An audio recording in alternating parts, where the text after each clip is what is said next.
There's some tear, an empty cigarette package, and a crumpled kebab wrapper in the trash bin. 2 empty bottles of Tallulah vodka and a can of black potent porter is all you find. No, there's more in there. Livis strawberry liquor, plus some Pilsner bottles too. Better not. A tragedy. Whoever tossed it here was a heavy smoker. The brand name reads Red Astra. Red Astra is the black market version of Astra cigarettes, known for their high tar content. You see traces of mayonnaise and ketchup on it, as well as a tomato wedge. The wrapper reads Shish Kebab Revachol. It's no older than a day or two. No mold yet. It's hard to concentrate in the smell. A man lies on the boardwalk, his limbs bent and neck turned at an unnatural angle. Right next to him is an empty bottle of spirits. In his cramped hand, a chewing gum wrapper. Half of his body has slipped between the cracked boardwalk, starting with the right leg. The fall has left him broken, contorted like a sad puppet. The smell is not as bad as a 2-week-old corpse, but it's definitely heading there. Hold on. Lividity is faintly pronounced. Whoever this is has been dead for 2 days. No longer. We need to investigate. Another dead body. This is your job. Steel yourself. Calm now. Carefully. Just another day. Just another dead body. Breathe. He's wearing mud-caked boots, beige trousers, and an old brown leather jacket with a bright blue lining. There are traces of kebab sauce on his chest. The leather jacket suits him well. It must be custom-made. You find some sunflower seeds and a rain-soaked library card folded into 2. His jacket feels sodden and heavy under your hand. Good. We should take a look at that library card after this is done. The man has fallen through a crack in the boardwalk and hit his head against the metal bench. Coagulated blood covers his black hair. One of his feet is still dangling through the hole. A bad fall. It might have been dark outside. This place is a minefield in the dark. When damp, these boards are really slippery. Even a sober man could lose their balance here. His expression is dull, like the sea behind him. Drops of water shining on his mustache. His eyes, empty and wide, look frightening in their frozen gaze. Height, 170 to 175 centimeters. Curly hair, stout build. Age, approximately 50 to 60 years. There's some dried blood on the metal bench, right where the corpse's head rests. The floorboards are rotten and slippery wet around the hole. An empty bottle lies nearby. A chewing gum wrapper is clutched in his fist. Be very, very careful where you step here. A .75-liter Tallulah vodka with its cap missing. There's hardly anything left inside. Tear all around us.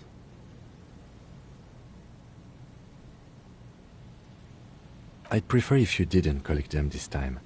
It's not proper. Rybowski spearmint chewing gum. Green leaves on the cover.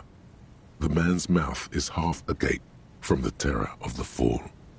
The blackness of death. Stench. You think you see white chewing gum too. Confirmed. Nearly the whole pack is there. Solidified on his lower rear teeth. He ate the whole pack, right? It's to cover the smell of alcohol before going home. The worst thing is, I've seen it before. Almost the same scenario. Even the chewing gum. It's always the same. A dried chunk of blood covers the hair at the back of his head. An open wound. It's sticky and cold to your touch. I don't see any other major wounds, do you? Seems like the head wound was fatal. It's exactly the shape of the bench. The entire boardwalk creaks in the wind as you take a step back. From where I stand, I can see two options. We either take the case and follow the leads to identify the body on our own, or we report back to the station and leave this for our colleagues to handle. No need to rush.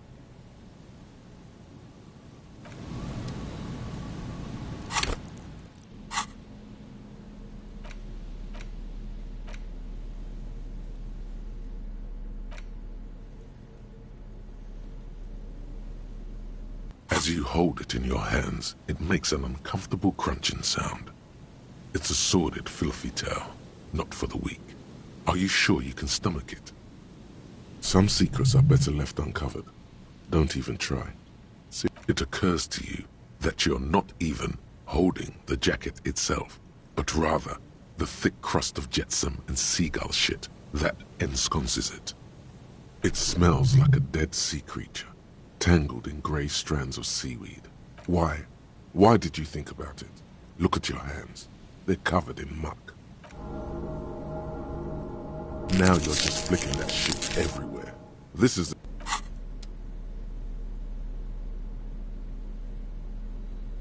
The library card is folded into two and still slightly wet to the touch. The front side reads, Central Jamrock Public Library Card, issued to Billy Mejean, expires July 53. Billy is a unisex name. Could be the deceased, or his family member. If lost, please return the card to the library. Dial 005 02 55 211 or visit us at Moreau Street, 78, Jamrock. We should first decide what to do with the body before taking any other actions. Whoever owns this card is an avid reader. You find a list of books written in blue pencil. Radio thriller. Stand a little less. Most of these titles seem to be in the sci-fi genre. A man lies on the boardwalk. Looks like one of the locals. He'd have to know this spot to come here. But that's just a lazy assumption. What do you think?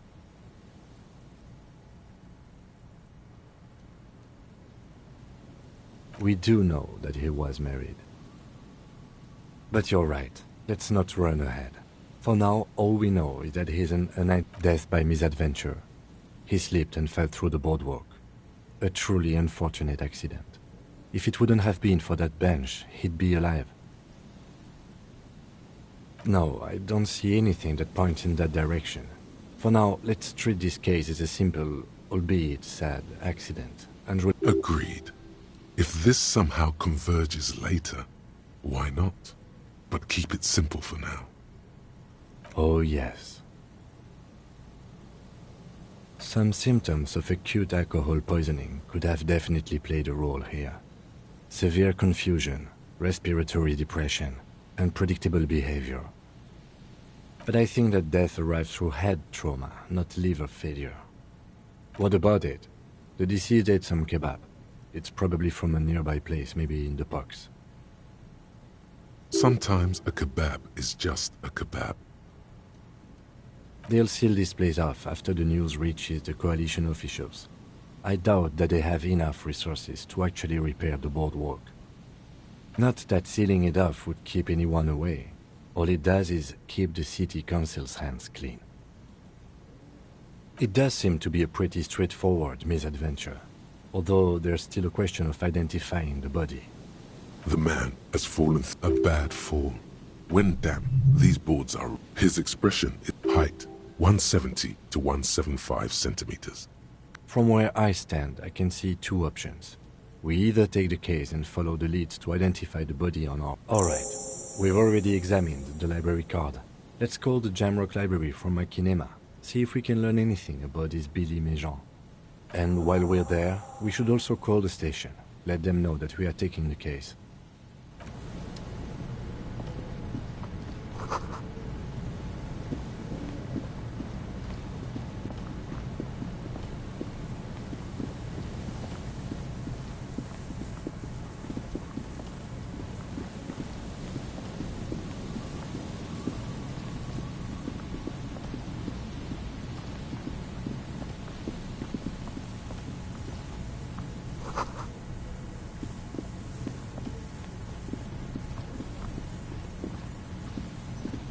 And Mikhail noticed the windows, especially with how there are no windows on the south side. This was to deal with. You officers, come to investigate the historic subtext of West Martinez? I'm Tran Heilostam. You must be Kim Kitaragi, right? I was just telling my son about this building. Not a lot of people realize the historic significance here. Very rich in hypertext. Nice to meet you. Oh yes, so Mikhail. They had to deal with monitor glare, especially in the summer. They still had vector monitors back then. That was 49 years ago. So they didn't have windows on the south wall. No, I can't say that we've met before, but I've heard of Kim, of course. Mikhail, say hi to the officers. Mikhail's a little tired today. We spent all night trying to run Orbis on his radio computer. Have you heard of it? It's a programming language used in Grad.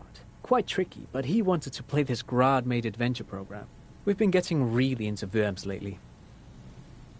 The man speaks in the artificial cadence of a professor, or someone who's been on too many radio shows. But I assume you're not here for giant worms when there are so many real things to see. Just as I was telling Mikhail before, this is where the Coalition landed in '08. We could be standing on what is the most interesting landmark in Revachol West. Wow, get a load of this guy. He really enjoys his trivia. The Orbis programming language was named after its inventor, Victor Orbis, a cybernetician from Grad. They run Vox in the Occidental countries.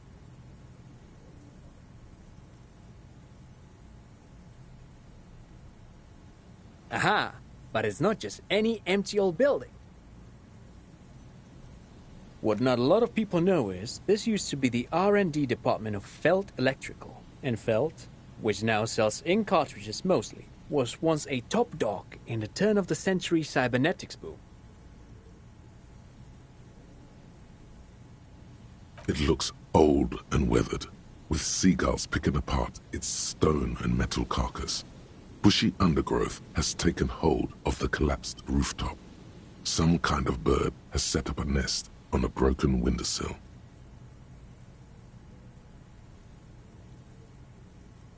That's not surprising. Only a vestigial ink cartridge and ferrotape manufacturer remains. They started out as a midway electronics outfit in Königstein 2 centuries ago. After an aggressive move to Revachol, Feld became a global player in the emerging personal electronics market of the pre-revolutionary era. Still, Tricentennial was beating them in business machines. But Feld had an ace up their sleeve, or should I say they were developing an ace up their sleeve? I'm mixing my metaphors here. It was here in Martinez, possibly in this very building, that they developed prototypes for a tape computer. An elegant folding mechanism of rollers and ferrotape ribbons, portable enough to be a take-it-home solution, revolutionizing business machines, possibly even bring them to the average consumer. Which is a feat of engineering even today's giants, Rehm, ICN and ZAM, haven't achieved yet. He assumes something like a combat stance, facing the wind. Indeed. What? The revolution! Unfortunately, their moonshot project never made it to the market. Feld's move to Revachol backfired. The revolutionary government liquefied their assets and expropriated those very advanced prototypes. Possibly from this very building, or one of the adjacent ruins. All of this was built by Feld, even the boardwalk. Wild Pines built Martinez proper as a resort for their middle management. Feld built this side of town for R&D. Yes, they even built a pleasure wheel, but that got destroyed in the war. A pleasure wheel? Yes, to lure in their star engineers. This part of Martinez was nothing but reeds before Feld arrived. They had to make the prospect of living here attractive. It was supposed to become a global center for innovation in cybernetics. But history had other plans. Oh, I'm afraid it didn't end well for the boys. But this story is a bit too dark for little Mikhail here. Now, if you were to ask about tape computers... Wait, is he saying that we should just bypass the excesses of the revolution? Tape computers. They used them for military communications, but also to write and send out press releases, the most notorious example being Le Décret de Mars. What's the Mars Decree? I mean the radio transmission sent out to news agencies and world governments by the newly created Commune of Revachol on the 7th of March in the year 02. A short-lived legislative foundation for a short-lived utopia. It's a beautiful piece of text, actually. A singer-songwriter I know, Charette, called it a love poem to Revachol on her political concept album, Bombessier d'Insolente. You should read it. Every local library in Revachol stocks a copy of the decree. I tried to get Mikhail to memorize it. Tried to. Someone was much too interested in worms to be paying any attention. The kid takes a peek at the green and silver worm on the cover of the book, already forgetting about this part of the discussion.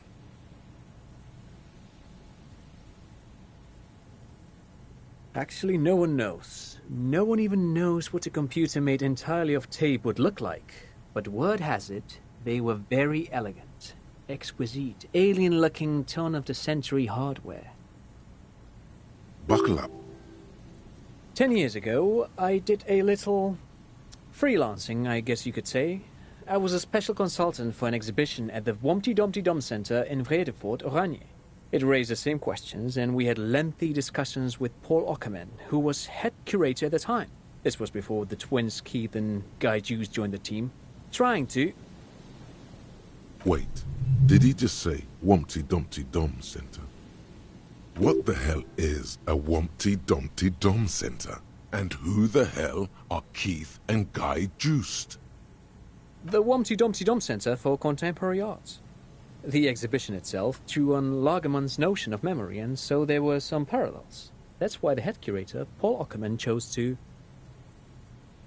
In fact, I'm not.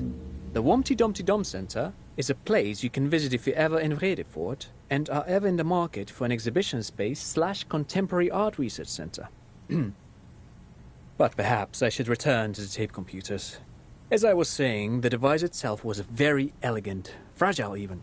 One could write directly on the tape using a special chemical solution. The machine would then analyze the handwriting, perform operations, and project output onto a white screen. It was a beautiful, delicate thing. Made of black film and folding tape structures. Very, very cool. Though I understand the socio-economic causes of the revolution, it pains me to imagine the revolutionaries setting fire to this precious device. But so they did. The felt playback experiment vanished into the fires of 07. Yes, the official name of the prototype. Some sources report it as the felt playback experience, but those are incorrect. Who knows? Maybe it was an accident, or maybe they didn't want the technology to end up in the wrong hands. Either way, they're all gone now. All 3 versions of the prototype. Nothing but debris and ashes remain inside that building. But of course, what else? No, thanks to you for having me and little Mikhail here to pick your brain. A very interesting conversation indeed. Pick your brain? If anything, this was rather one-sided. He did the talking. Whatever.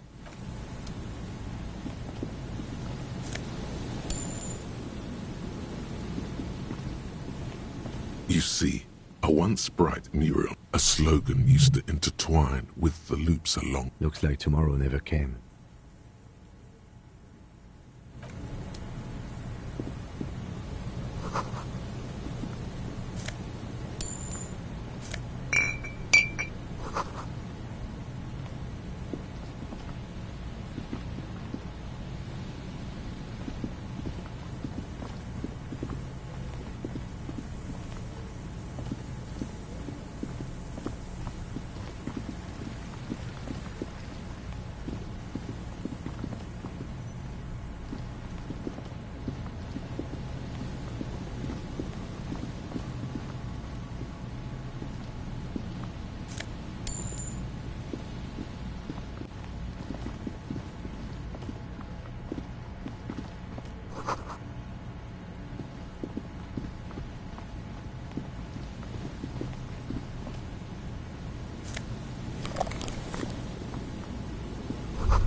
go.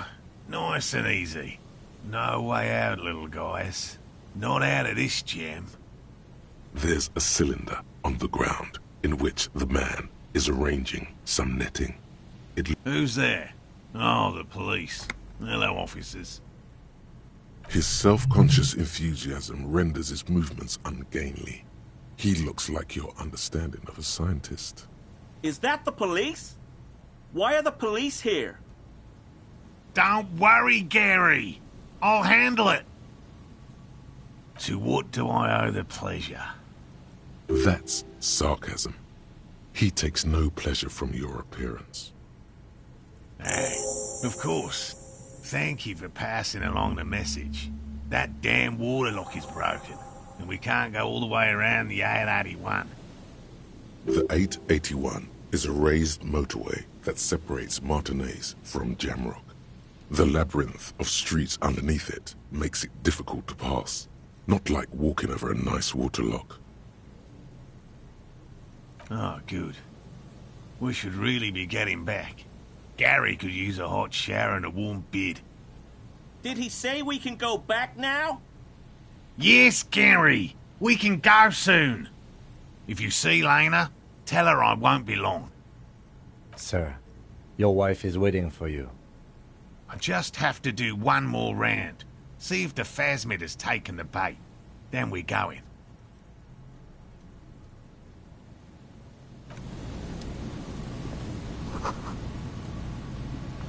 Hello, I'm Gary. How do you do, officer? Yellow man. I mean, officer. The lieutenant raises his eyebrows slightly and takes out his notebook. Yellow man. Interesting. This is something to ask him about, after a little probing first. I'm just waiting for my friend Morel to finish up with his insect traps so we can return to civilization. I like nature, just not this bloody coast. It's mostly drunks and degenerates that come here. Degenerates? This man respects authority too much. To see the truth inscribed upon thine own visage. Pretend thou art a paragon of virtue.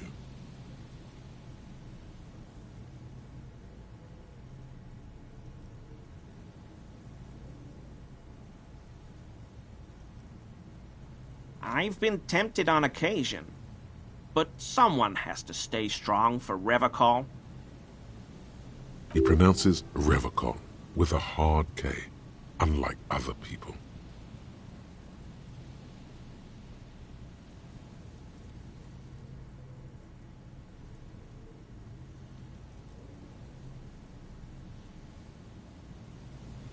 My mug?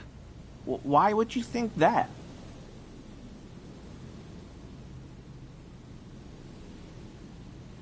Really? I hear it all the time. All in jest, of course. No offense meant to anyone. Okay, I admit it. I threw the mug away in the trash container behind the hostel. You're not going to find me, are you?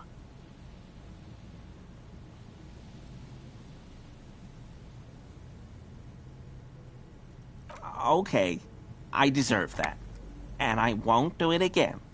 You have my word. I don't know what got into me. Stuffing my garbage in another man's property, I've been having trouble at work lately. The Koikos are price dumping us out of competition. What did you do, Gary? Nothing. Just answering some questions. Helping out the law. I know a guy who works with the trash collection services, CS Municipal. He gave me a master key for the trash containers of Martinez. So I can use the Whirling's trash compactor to store my own stuff. Garbage disposal is expensive as hell. The damn Hemians run it like a mob. I'm sorry, okay? I thought I could cut costs. I shouldn't have. Disgraced. No need for the histrionic, sir. It was, after all, just a trash container. He studies his reaction. Gary doesn't answer. Officer, please. Let me explain. It's not like that. I was only cleaning up. I live right across the yard from where he was hanged, and I saw him stripped naked.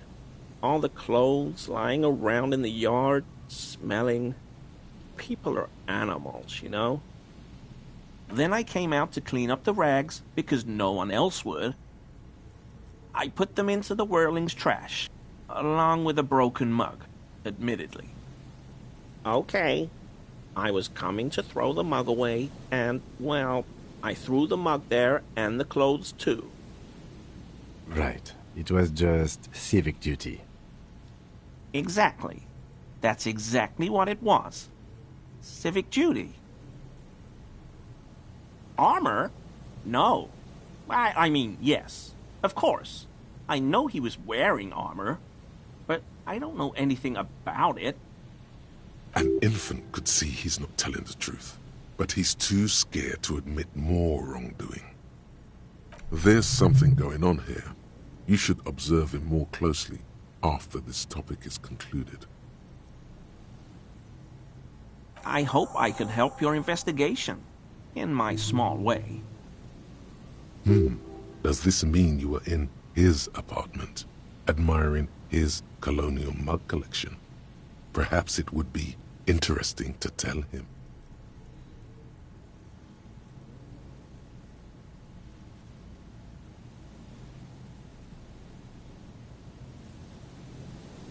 Sure do, officer. His eyes narrow slightly. He's wondering where this is going. Mr. Everard? So you work for Everard Clare? Officer, please tell him we're good. No, tell him I'll make it up to him. What have I done? He'll send the muscle after me. As he lowers his tone, he hunches his back.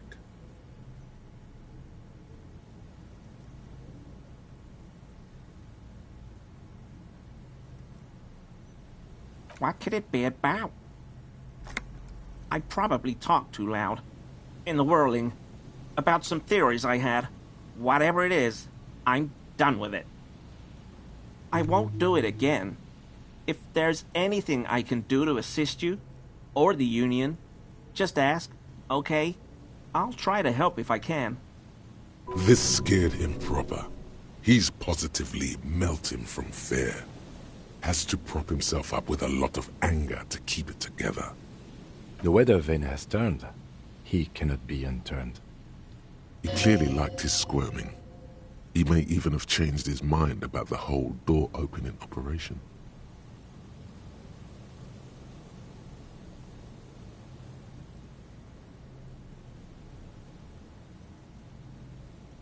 Not many Sealites here, or anywhere, other than Sale. I meant no offense, truly.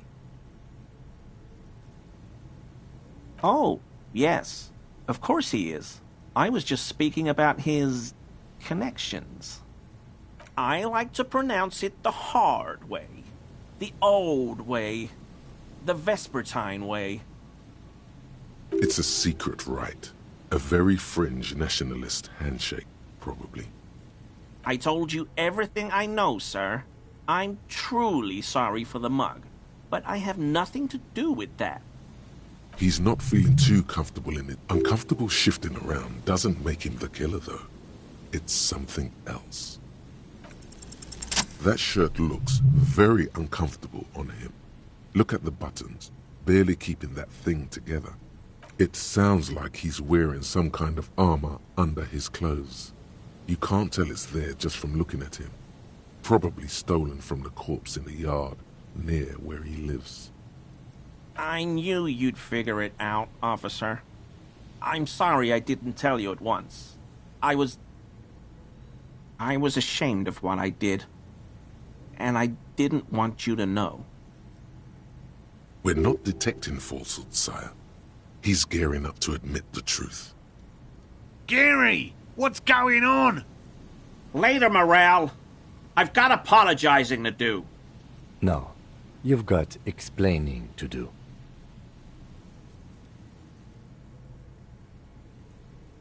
Everyone was picking those pieces off him, and I was watching them do it. And they'd scattered his clothes all over the yard. Everything was smelling. So I went there to take out the trash and started cleaning up. All those rags on the ground, him swinging up there, and I had a lapse of honor, sir. I thought, he's a foreigner. They all say he wasn't from here. Only the cuirass was left, so I stripped it off him. It was early in the morning. No one saw me. I took it with me. It was a mistake. Had I known it'd give you guys trouble, I wouldn't have... Fuck. We're detecting sincere contrition here, sire. He's not trying to flatter anyone. It's okay. It was a loose end, and you are tying it up now. I'm so fucking sorry I called you Yellow Man. Sealite officers commanded the suzerain's navy. Most of them sided with the king when... They were thoroughly conservative men, he realizes suddenly. Because I was weak. I should have told you the moment I saw you. But... The hell, Gary? You in trouble? I'll explain later. I always thought it was the Union, but I sure as hell won't go around saying that anymore. You have my word. This is all he knows. He sighs again, hangs his head, and unbuttons his shirt fully. A cuirass that matches the dead man's boots comes into view. Soon it is in your hands, smelling of his sweat. But so light to hold, like a bag of cotton. Yes, absolutely. I will never do anything like this again. I won't mess with Mr. Clare either. You have my word. No. I help Morell with research sometimes, and I've learned some things along the way. But I don't usually go in for picnics like this on my own. There probably is a follow-up to this, but you can't think of any. Doesn't matter.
Inside, you see a set of steering levers, a radio microphone, a pull-out toolbox, and the soft glow.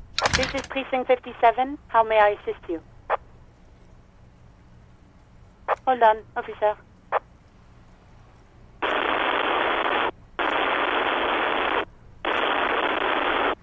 I've got Central Jamrock Public Library on the line, and I've already introduced you to their librarian. Connecting the call in 2, 1. Yes, this is Central Jamrock Public Library here. How can I help you, officer? Billy Majon, you said. Give me a moment, I'll have to check our database. Yes, hello, are you still there? I found Billy Majon's home address, is that alright? No phone number, unfortunately. They're too poor to have a phone line. Here we go, sir. Rue de Saint-Ghislain, 33B, apartment number 20. It's in Martinez, I believe. Cape Side Apartments, it says. That's all. That's where the smoker on the balcony lives, isn't it? It says here that they returned their last book just a few days ago. But, Marie? Marie? Do you remember a reader named Billy Majon? They returned a Tybalt book the other day. Maurice, what? A woman yells. Then, yes. Okay, if it was the police. She starts explaining something. Yes, it was my colleague Marie. She said that it was Billy's husband who returned the book. He also asked for this new sci-fi release, Lowe's Radio City 87. Good. You have a name now.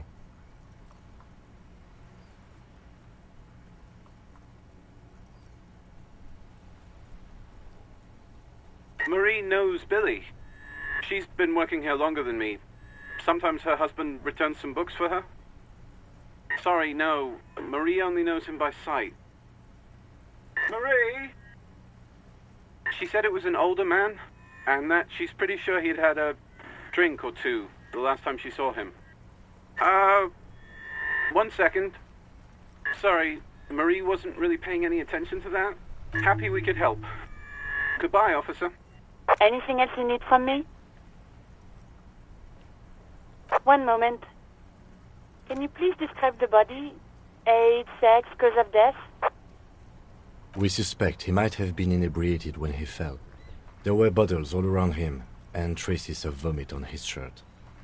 Any signs of violence?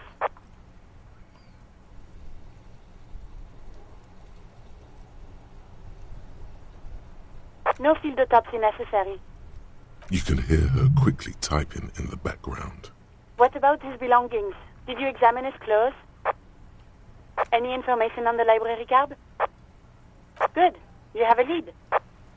Do you and Lieutenant Kitsuragi want to take the case, or should I assign it to someone else? I have assigned the case to Lieutenant Kim Kitsuragi. Please follow up on this library lead to identify the man. We'll send someone to take the body to the morgue. That's all for now. Thank you for reporting in. Is there anything else I can do for you? 57th, over and out. In the cabin, you see a set of steering levers.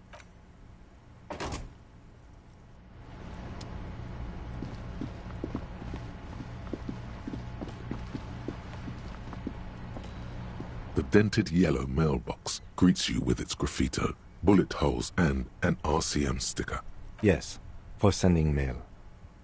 You drop the white envelope in the darkness. It lands with a soft thud on what sounds like about a week's worth of mail as collected in there. They'll empty this very soon. Probably did the right thing. You can't trust that slug, Everard. You know he's going to play you somehow. All right, let's go back to Everard. If we don't mention anything to him, he won't know before it's too late.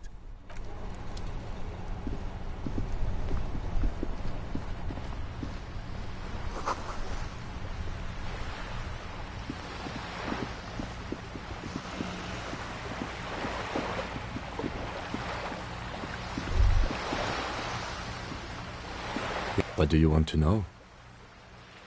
Good.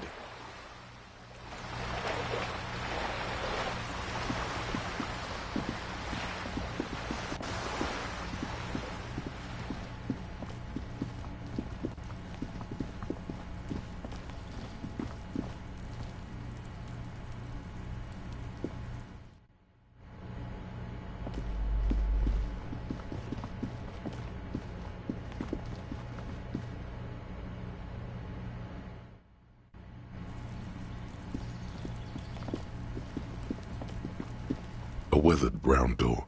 The number reads 20. Something smells good. Soup allons yo. The lieutenant motions to you to go ahead and knock. Hello? And someone turns down the radio. The police. A moment, please give us a moment. Tidying up. Nervously. Come in, the door is open.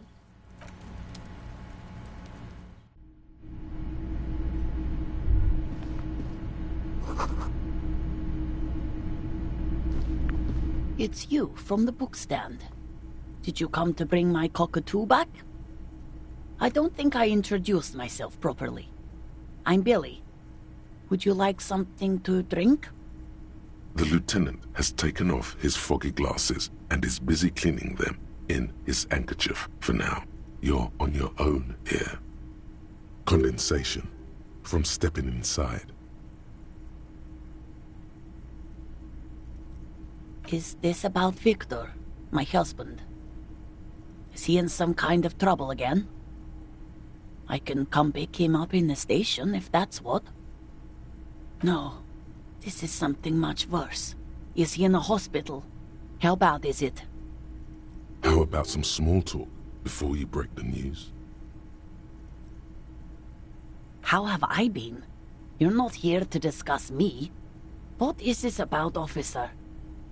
Can't write a scene without knowing the actors. Ask more. Get comfortable around her. It's me, Victor, and the kids here.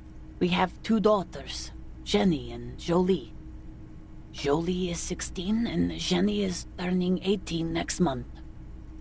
The girls are staying at their friend's place tonight. And Victor is out. She swallows visibly. He has a problem with drinking, and so he disappears every now and then. He's probably in the parks drinking with his friends. I sent him to the library a few days ago, but I guess something came up. No, I guess I'll find out when he decides to come back home. It shouldn't be long from now. He's never gone for more than a few days. Oh, it's in Jamrock. The one at Mayrow Street. I don't know the official name. Central Jamrock Public Library? I think, yes, if that's the one on Mayrow. It is. His old leather jacket. It's just your average brown leather jacket, but he bought it as a teenager, so... Yes.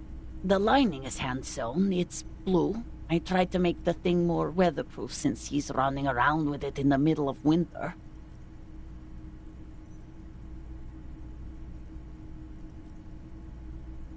She folds her hands across her chest.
She looks up, too anxious to say anything.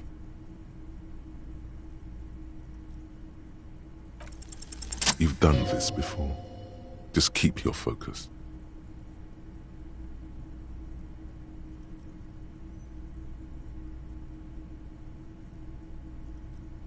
What did you say? Oh. Oh. But he was just... But he was just here. Alive. We understand this comes as a huge shock. I want you to know that me and my partner are here for you if you have any questions. Take your time, ma'am. What happened to him?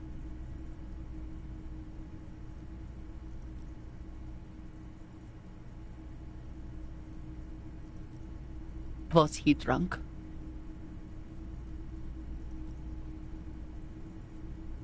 I see. And you just found him there, lying in the cold. How long had he been there? If you say 2 days maybe, it will be etched in her mind forever. She blinks, eyes welling up with tears, as her hand starts searching for something from the pockets of her dress. The handkerchief.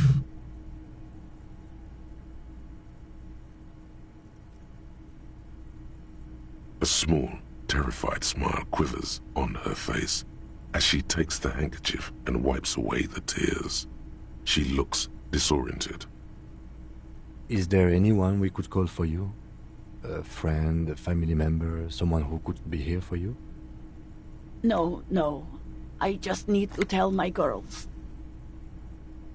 God, should I call them? Should I tell them to come home? No. A day.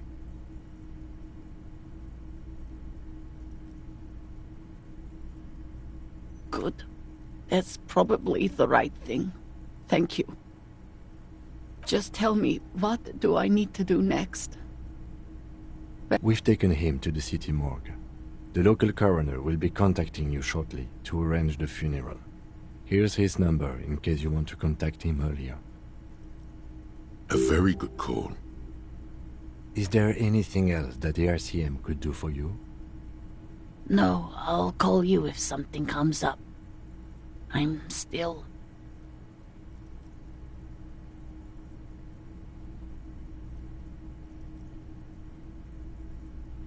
Thank you. Thank you for telling me. I'll call if... These are her last reserves of strength. Her muscles will give in soon. Already... We should step outside and talk.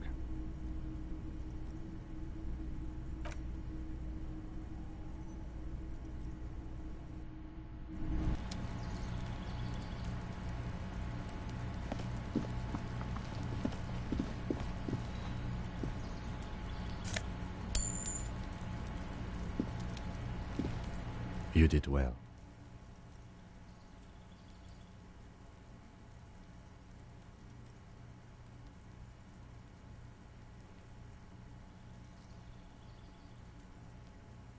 I'll call the station when we're finished with the day, and let them know the name of the deceased.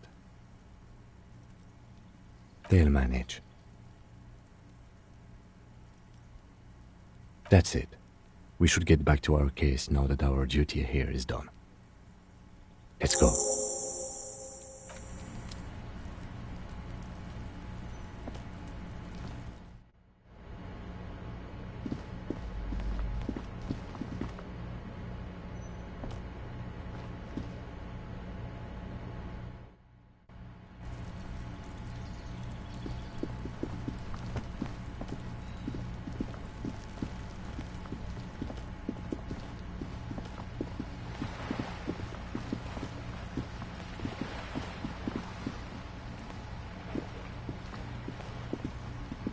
Hello again, officers. Have you come to admire my mural? Ooh, not only have you found my address, you've discovered my biggest secret. I'm a coal miner. She does have eyes that seem to be smeared with coal. Yes. I keep hoping a shaft will collapse on me. But somehow, it never happens. Does anyone in a city like this? It doesn't have to do anything at all. Nothing does. Like me. Right now, I'm doing nothing at all.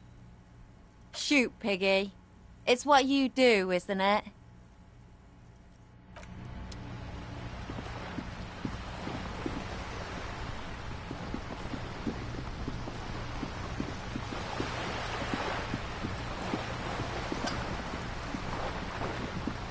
You're back. Good. What can I help you with? You have. Finally, time to choose sides.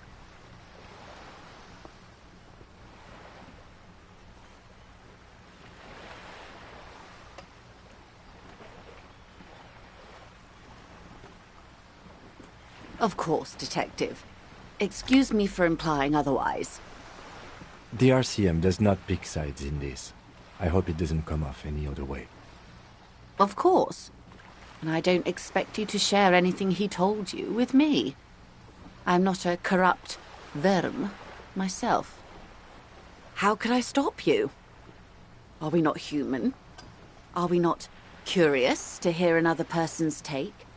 So Intellectually speaking, it would be quite interesting to hear what she has to say about these things.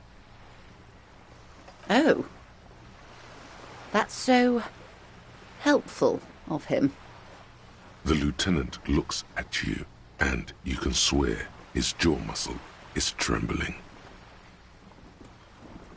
He's able to contain the anger and surprise.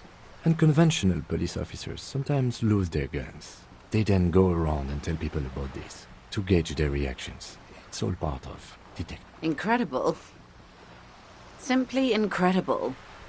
And how is it going? Has this detecting produced a gun? Yes. As you said. Please, don't get him in a loop. If he gets in a loop, it will last forever. Ask him to say something else, please. That's wrong. You don't get into loops. Totally slanderous. Maybe you've gotten into one tiny loop once. Of course. Thank you for the advice. I'm glad you were here to assist. The lieutenant will be more lenient toward sharing those, hopefully. Of course, Detective. Should something come up later, down the road? Until then, is there anything I can help you with?